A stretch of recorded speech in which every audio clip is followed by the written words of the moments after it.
Thank you so much for having me. As Rainey mentioned, my name is Kristi Boswell. I am with the law firm of Alston & Bird based in Washington, D.C. I grew up on a farm in Nebraska, so I do have some agricultural roots, but I've been in D.C. working on ag policy, specifically H2A and immigration, for about 13, 14 years now. I joke, I've said this joke to you probably before, I don't know if it's a testament to my poor lobbying skills or what, that we're still having these conversations 15 years later, but we're working, we're trying, we're hopefully making some strides. So I've had the privilege of working with National Northwest Horticultural Council on labor regulatory policy council advice. There's unfortunately been a lot of activity coming out, and so we've been very busy working together on various DOL proposals and DHS proposals, and all of staying up to date and connected on congressional activity as well. So Kate asked me to talk through a little bit of the most recent activity. There has been quite a bit of regulatory activity over the last 4 years. I was with you all a couple years ago, and I know Kate keeps you all abreast of various activities that are coming out of the federal government. But there has been a lot of activity, and I would like to say this is unique to the Biden administration. It isn't. I served in the Trump administration at USDA in the White House. There was multiple H2A rulemakings in that administration as well. The Obama administration had H2A rulemakings. The George W. Bush administration had rulemakings. So H2A is always in the kind of the regulatory agenda. And a lot of that is just kind of the yin and the yang of various administrative political priorities, and and how those may impact the temporary worker programs, and not just A, but B as well, H2B as well. So, starting from the beginning of the administration, we had the finalization of a rulemaking that actually began in the Trump administration. We had wage rate methodology change, where there was a more bifurcation for what the adverse effect wage rate should be paid based on different job descriptions. We had the increase of USCIS fees. We had an OSHA walk-around rule, and we had two. The bold here is the one that I'm going to be focusing most on today, and that was finalized this last spring in April and took effect in the summer. But we also have, before I really focus in on the worker protection rule, we also have a DHS rule that was proposed at the exact same time as the DOL rule, but just took a little bit longer to read through comments and put together a final proposal, and that is still under interagency review. The good news about that is we won't really see anything coming out of that, because by the time it's finalized, if it is finalized before the new administration, it will certainly be subject to Congressional Review Act and administrative executive review. So, so getting into the DOL worker protection rule. So this was a really broad rule. There was a lot in it, and it was proposed. Let's see what it was proposed. I guess I have the implementation date, but it was proposed, I believe, November of 2023, and there was NHC and the industry all put together extensive comments on the various ideas that I know, many of you were part of kind of building that industry feedback, and many of you individually may have also put comments together. How the administrative process works then, the Department of Labor or the regulating body looks at all those comments, in theory, incorporates some of those comments, good and bad. They must, by law, respond to all of those comments in a final rulemaking. And that process, they moved pretty quickly, and we saw a final rule out in April for an implementation date of June 28th. There's, like I said, there was a lot in that proposed rule. Or in the final rule, I'm going to kind of fine-tune a lot of the sections. Happy to answer questions about other parts of the final rule, but really about some key sections that you're probably maybe seeing impact or have questions about. The first, the Department of Labor changed the definition of what wage rate must be paid to workers. Currently, the regulation has historically stated the highest of the state or local minimum wage, state or federal minimum wage, the collective bargaining wage rate, a prevailing wage rate, or the adverse effect wage rate. I would say previously in most states, that wage was almost always the adverse effect wage rate. Washington State is unique and also deals with a prevailing wage rate that may impact that. But in this final rule, the Department of Labor added any other wage rate that the employer intends to pay.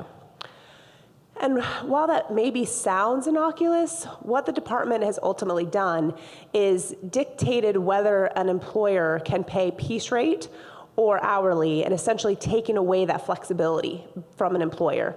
Because at any given pay period, what the department has said is that the employer must pay the highest of any of those wage rates. And so even if it's a rainy day and the employer makes the decision to not offer piece rate on that day for safety reasons and focus on the hour and pay hourly, if the piece rate would have been higher on that day, which most certainly it would be because that's the whole goal of piece rate is the incentive, then the employer must pay that rate. I think tree fruit really is one of the biggest impacted industries of this.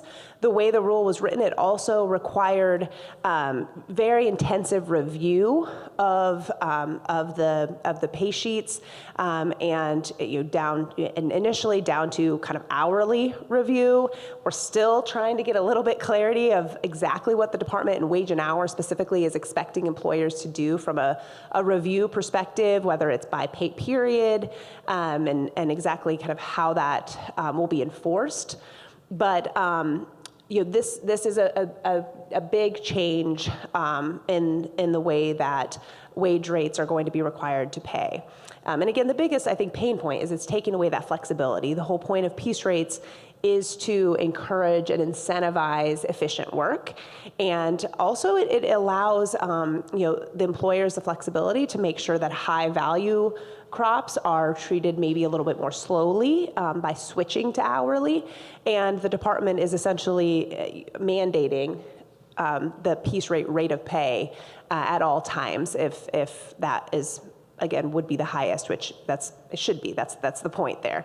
So there was some other kind of disclosure things that came around with the wage rates in this final rule as well, but that kind of any other wage rate that applies is really probably the biggest pain point on this particular section. The next kind of big area is the department focused a lot on disclosures.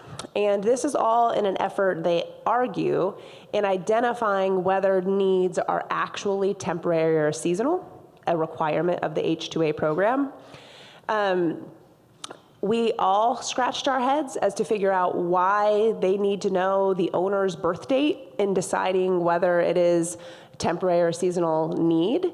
But the department has finalized a rule that requires the disclosure of all owners, managers, supervisors, entities. If there's they have employed a rule of single employers where maybe there's multiple entities that are applying. If there's similar ownership structures, they're going to be reviewed and scrutinized and treated as a single employer. And this, again, in theory, is to try to weed out folks that have year-round needs that are using the H2A program nefariously. That's a very, very, very, very small percentage of employers.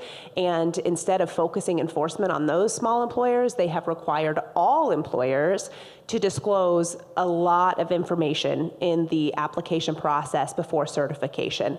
And we made the arguments in our comments, like there's a variety of reasons, especially when you get down to the crew boss and supervisors and managers, why those individuals have privacy concerns about disclosing their information to the government, especially when it was not their choice to be in the H2A program at all. It was the employer's choice. Unfortunately, those arguments did not win the day, and the final rule does include extensive disclosure requirements All of these disclosure requirements are seen on the forms that are filed either by if you do it in-house or by your servicer, agents, lawyers. They incorporated them into the forms that are filed. But it's an extensive data overreach, but it also is a burden, a record-keeping burden, costly to try to gather all that information. If there's turnover, questions about what the obligation is to update and report. So big kind of, I think, impact, which seems to be questionable as far as whether it's reaching the department's ultimate goal. And then there's also a big section about termination and progressive discipline for workers. The final rule defines what it means to terminate for cause. In some ways, the clarity could be considered nice, except for it goes down a path of then requiring progressive discipline action and defines what progressive discipline would include for any disciplinary or anything that the worker may perceive as the disciplinary action. And that includes the option to bring a third-party representative. That includes the option to, for kind of a training purposes, multiple conversations with that employer or that employee before you would be allowed to terminate them for cause. Why it matters on termination for cause, that is kind of the release valve for the 3-quarter guarantee, for certain travel benefits and things like that. And so that's where the department is kind of angling and trying to limit the ability, frankly, for employers to, or make it harder for employers to terminate workers, despite maybe having a very valid legal reason to terminate. This next slide here, the worker voice and empowerment, this is the bread and butter. This is what the department was getting at. It is establishing protected rights for workers. It is creating collective bargaining type of protections. It allows workers to invite guests and anyone who seeks an invitation onto employer property. It is the rule in drafting was shockingly, in my legal opinion, and I think just from a practical perspective, was shocking how the department talked about how farm workers are exempt from the National Labor Relations Act. This is a congressional exemption, statutory exemption at the federal level, but yet used the National Labor Relations Act as a justification for these different worker protections for H2A workers and corresponding workers. Lots of public feedback on these provisions, and also a lot of legal action on these provisions. But this really was the goal of the rule. And it is, I don't think, a question that this was a union supported effort with the department in trying to expand membership of unions to try to have more access to these workers by union or labor representatives. And considering the statutory exemption that prevents or prohibits the protected right to organize for farm workers at the federal level. Of course, states have different rules there, but this is really kind of the bread and butter. So litigation. Lots of it on this rule, and we've had a lot of litigation in the last few years anyway on various rulemakings. And I would note, like this round is a lot of employer-focused litigation. This also happens from the worker advocates as well. And Washington State is kind of a landing ground for the worker protection and labor advocates suing. Specifically on the wage rule. The Department of Labor got it from all sides.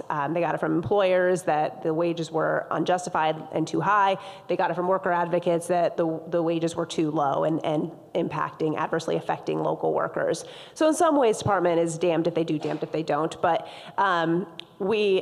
nevertheless, we are in a world right now where there is a lot of active litigation. specifically on the worker protection rule, but also still ongoing cases about the adverse effect wage rule that was finalized a couple years ago.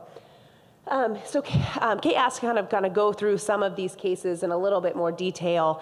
Almost out the gate when this final rule was published, we had a group of attorney generals and the Georgia Fruit and Vegetable Association, and specifically a farm, the Milesbury Farm in Georgia, file an action seeking an injunction so the department could not enforce the rule, and that the rule was in violation in excess of the department's statutory authority.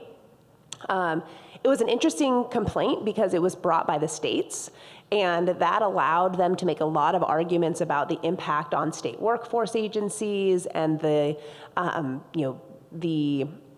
resources and training that the states would have to do with their state workforce agencies to implement these excessive requirements that are added, whether that's the disclosures. There's also a whole other piece about discontinuation of services. And so, it was kind of a fresh perspective from a complaint. It wasn't just employers kind of talking about the economic case or some of the challenges and, challenges in implementation. And it was filed in the Southern District of Georgia. The case is ongoing. However, the plaintiffs were successful in enjoining that rule, meaning the department cannot enforce the rule or implement the rule in the states of the plaintiffs and against the Milesbury Farm and any Georgia Fruit and Vegetable Association members. So that's about 17 states that this rule is not in effect at all. Again, the case is still ongoing. There wasn't a decision on the merits, but the court found that there would be irreparable harm on the plaintiffs if the department was allowed to continue to move forward with the rule while the case was ongoing. So this was huge. This was a really successful effort. It enjoined the entire rule, not just specific pieces of the rule. But if you live in one of those states, and Idaho is on that list, but Washington State, unfortunately, is not. But if you live in one of those states, you don't have to worry about this rule at all, any of it. There's been a lot of complications, though, on growers and farmers that farm in multiple states, and itinerary-based type of applications for beekeepers, for example, that may have a contract in California and may have a contract in North Dakota, and how that is actually being processed and implemented. There's been some complications there and some confusion, but it was a very strong opinion in kind of the favor against of the agricultural industry and against the department. So after that decision came down in the end of April, I believe, May, there was a flutter of activity. People are excited. They're like, "This is great." There's a lot of dicta in the order that just courts could really hold on to, and so we had multiple other cases now that have been filed. And just last week, right before Thanksgiving, decisions came down in a couple of them. So we'll talk first. I have some notes here to make sure I don't say anything wrong. So the Barton case, this really is, from your purposes, really should be known as the NCAE, USA Farmers and WAFLA Association case. Those were all named plaintiffs. And there was, we were successful in getting an injunction and stopping certain parts of this rule. It was a little bit more narrowly, because of not having as many state interests, they focused in a little bit on the complaint of like, okay, we don't like this section, we don't like this section, or not even just that we don't like them, but we don't think they have authority to do this. We think they didn't provide good enough explanation on these sections. And we also think that this is an unconstitutional rule for takings of property. And so those were kind of the three big theories that the plaintiffs had in their case, and they were successful on all three. So, and again, this is for an injunction showing that there's irreparable harm if the department could continue to enforce these provisions while the court still decides the underlying merits of the case. So it's kind of an early motion. But the court held that the department exceeded their statutory authority on the worker voice and empowerment sections, that it not only exceeded its authority, but it violated the National Labor Relations Act. The court found that there were specific provisions that were considered arbitrary and capricious. This is a pretty high standard to meet, and usually even despite some recent Supreme Court cases, there is, in looking at this, there's historically been some deference given to the departments. Again, there's some new Supreme Court case law that changes a little bit of that, changes a lot how what deference is given to the department. But basically, an agency acts in arbitrary, capricious manner if it entirely fails to consider certain aspects of the proposal. It's not a reasonable view that it's so implausible, and if it relied on certain factors that Congress didn't expect them to. And so the court is looking at these specific provisions in that light to see kind of what did the department say about why they were doing this. Did they properly explain why they were doing it? And the court ultimately found on 3 areas that the agency did act in an arbitrary and capricious manner and enjoining these sections as well. Method of pay, so that's great for what we were just chatting about, was one that the court was like, nah, you didn't really explain this right. There's not a justful explanation for why you're doing this.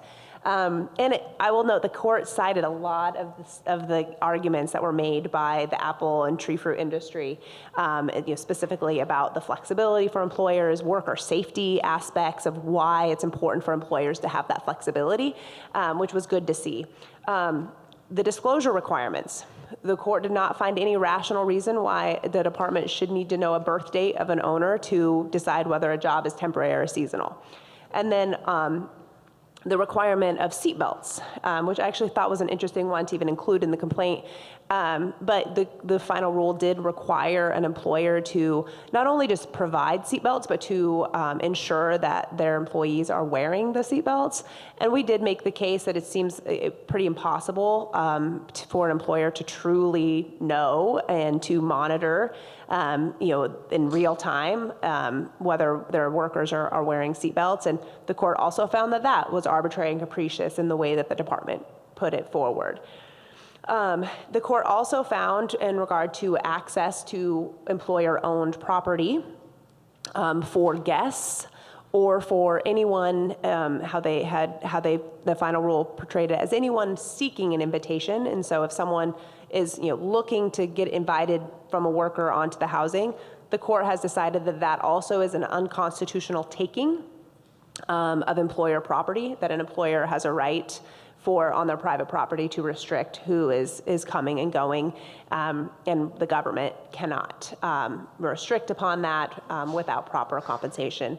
And so those, again, were all 3 holdings in an injunction. So that means the Department of Labor cannot enforce or implement these sections of the rule against the plaintiffs or and also any members of the plaintiffs, and that's very important. Along with the 17 states who now the department cannot enforce the rule in, now we have this patchwork of plaintiffs, and these memberships have big membership lists. These associations have big membership lists of H2A users. So the process goes, these plaintiffs report to the court under seal who their members are. And then the Department of Labor will receive that and they can object. There's probably going to be some back and forth exactly of who's involved on those membership lists and some verification. But then the department then cannot implement or enforce the rule against anyone covered under that umbrella. Just those provisions, yes, just those provisions of the rule. So a little bit more narrow. The Georgia case, the Kansas case, very broad. No parts of the rule. Now we're kind of getting into a few different sections of the rule. And then the last case I'll highlight is even more narrowly tailored. The complaint was very focused on worker voice and worker empowerment, voice and empowerment sections, specifically 2 subsections of the final rule. The unfair treatment section and the designation of a representative section. The court the International Fresh Produce Association was the main plaintiff in this case, although there was a lot of trade association co-plaintiffs as well, American Farm Bureau Federation, Florida Fruit and Vegetable, kind of the Chamber of Commerce, yes, Chamber of Commerce. So kind of a strong plaintiff class that brought this case, and they brought it in Mississippi. And as you can imagine, there's some venue choosing here. Like we're trying to get the best judges, the most favorable employer-friendly judges that we can possibly get. And this judge looked at it, and they looked at the Kansas case as well. Both of these judges kind of reflected back into that first order that came out of the Southern District of Georgia. And this court held that the Immigration and Nationality Act, this is where the department gets its authority. Everything they do has to tie back into that authority. The court held that DOL did not have the authority to create these regulations, the collective bargaining provisions under that act. The distinction here is they did not issue an injunction which stops the enforcement and implementation. They issued a stay under the Administrative Procedures Act, which essentially means instead of stopping enforcement, it is delaying implementation, the implementation date. Why that matters? Because a lot of it, I mean, I even had to kind of brush off some old school law school skills and trying to like really understand the distinction. I'm not a litigator. But why that matters is it expanded the holding past the plaintiff pool. So now we have a nationwide stay of these very specific provisions on unfair treatment and designation of representative. So it is much more narrow than some of these other cases, but it applies everywhere. There's one more case up there, the North Carolina case. That's still kind of in early stages. No orders have come down. But what does this mean, right? Like we have this hodgepodge of chaos, right? We also have an election that just occurred. What the Department of Labor has said thus far is that they are going back to the forms that were in place before the worker protection rule took effect. So the forms that were in place on June 27th. That's all going to be updated in the flag system. I've heard some nightmare stories about everyone's applications that were filed under the new forms. They just lost all that information and had to kind of go back in and redo a lot, which was frustrating. But the Department of Labor in this announcement said, for the time being, we're just going to go back to everything that was in place on June 27th. We're still deciding how to move forward because we have these 17 states that we can't do anything in, we have these plaintiffs that we can't do anything in, and then it's all kind of different parts of the rule and different sections, which really was the goal of litigation, right? Like, let's make Department of Labor's life hell, and we don't want them to implement this, so let's make it really complicated and get them to back off on it. So that was successful, all in all. So we have the election, right? And this feeds into this. What can we expect from the election now in light of the worker protection litigation and the worker protection rule, but also I would just kind of walking it back even more broadly on H2A reforms and agricultural labor issues as a whole. It's not just it's not just ag labor and H2A. We have our experienced agricultural workers who are working in falsely documented status. We obviously have a lot of rhetoric about immigration enforcement. What does this all mean going forward? The first thing I'll focus on, and I will say I'm pulling a little bit from my experience in the Trump 45 administration. I was a political appointee. The experience I had in the White House was specifically working on immigration and legal immigration and efforts to reform agricultural visa programs along with other legal-based immigration systems. So I have a little bit of insight on kind of the view of some of the policymakers and leaders that are already been named and nominated in certain instances.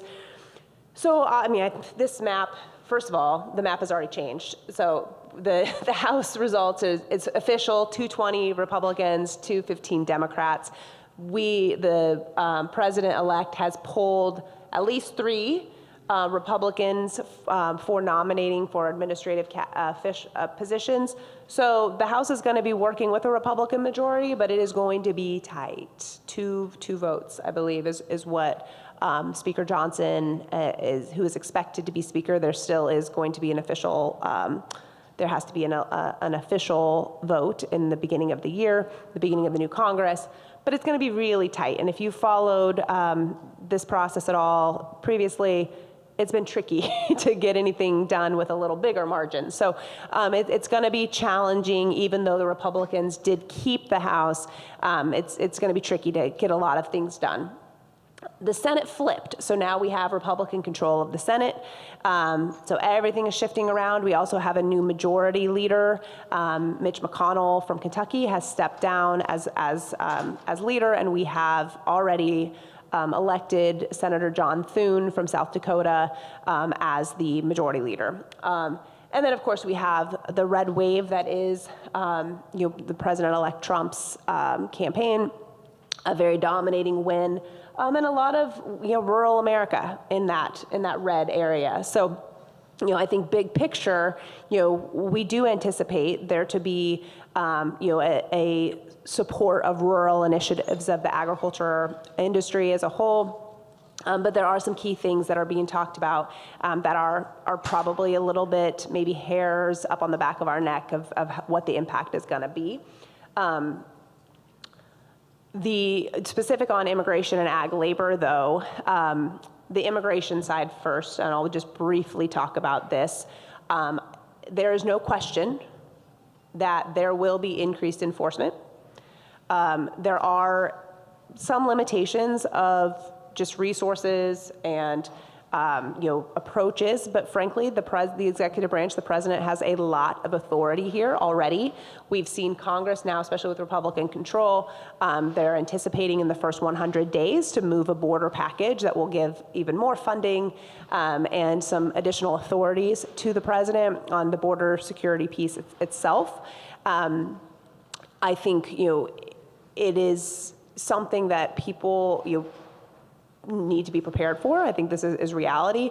With that said, I do not think the agriculture community is the top priority. The president-elect has said he's not interested in kind of upending the economy based off of this, but he is interested in the rule of law and protecting the rule of law.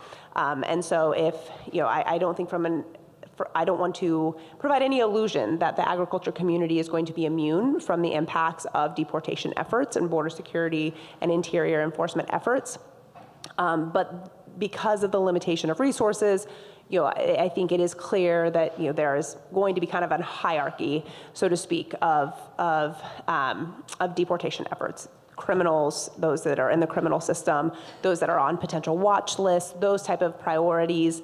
What I worry about from the agriculture community certainly is really more of the ancillary impacts, more of the rhetoric and the fear that causes, and kind of employers need to be kind of equipped and ready for that, and being mindful of talking to your employees, but also protecting yourself, and not the attorney in me is protecting the employer knowledge base as well, and recognizing what risks can come from having, filling out your I-9s, you've done your job, you don't want to have too much information either, because that could also put your business at risk from an employer enforcement and hiring undocumented workers.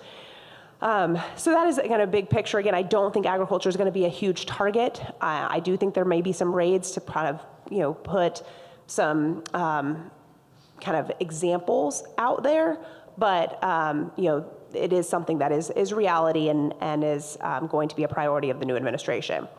To the better news, I think, on the H2A front, there will absolutely be opportunities for H2A reform. Now, just as in the first Trump administration, protecting U.S. workers is a huge priority. I do not think we are going to be seeing crazy, vast employer-friendly proposals, but there will be efficiencies that are going to be prioritized. I think there will be opportunities to review the wage rule now that we've seen some of the implementation and some of the challenges. And I don't think there's a question that this worker protection rule will go away. Now, It will take some, this is a final rule, there has to be some rulemaking, it will take some time, but especially considering the court cases, and admittedly, I'm working with some of the USDA transition teams, this is a priority. Like, hey, courts have, like, just let this go away while the courts figure this out, and while the new administration reviews it, and then put a kind of a better option out, or withdraw it in its entirety. But there is some legal channels that, and process channels that have to be undertaken here.